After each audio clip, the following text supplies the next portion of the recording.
soy Joan Salvador Vilallonga, psicólogo de Psicología en Cáncer, y hoy hablamos de cómo afrontar el diagnóstico.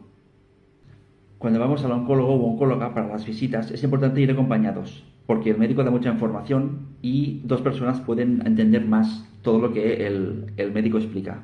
Siempre recomiendo llevar una libreta con las preguntas apuntadas porque se pueden olvidar y si están escritas pues es más fácil recordarlas para hacérselas al médico porque el médico es quien puede responder las preguntas.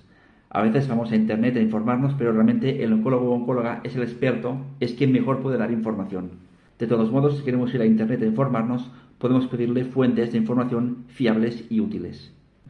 Con el diagnóstico, muchas personas se preguntan ¿por qué a mí? ¿Por qué esto me ha pasado a mí, que siempre he llevado un estilo de vida saludable? No hay una respuesta única para todo el mundo a esta pregunta. El cáncer depende de muchos factores que se juntan entre ellos para provocar la enfermedad y por tanto es difícil encontrar una causa para cada persona.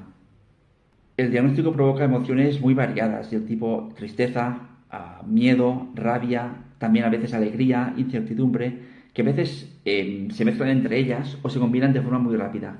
Eso es normal, es parte del proceso de asumir la noticia del diagnóstico y por tanto siempre recomiendo que te puedas dar permiso a ti mismo o a ti misma para experimentarlas. Si el cuerpo te pide estar triste, estar triste. Si te pide quedarte sola, pues estar sola. Es porque a veces pensamos que lo mejor puede ser poner buena cara, intentar estar bien ante los demás para disimular o para que no se preocupen demasiado. Esto a veces puede ser útil, pero también se convierte en una carga que se añade a la que ya tenemos de la enfermedad y el tratamiento. Para el manejo del cáncer no hay manuales que indiquen cómo se hace bien y cómo se hace mal.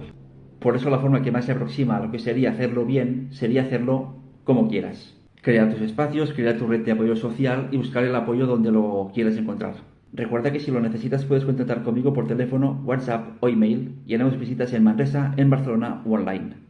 Gracias.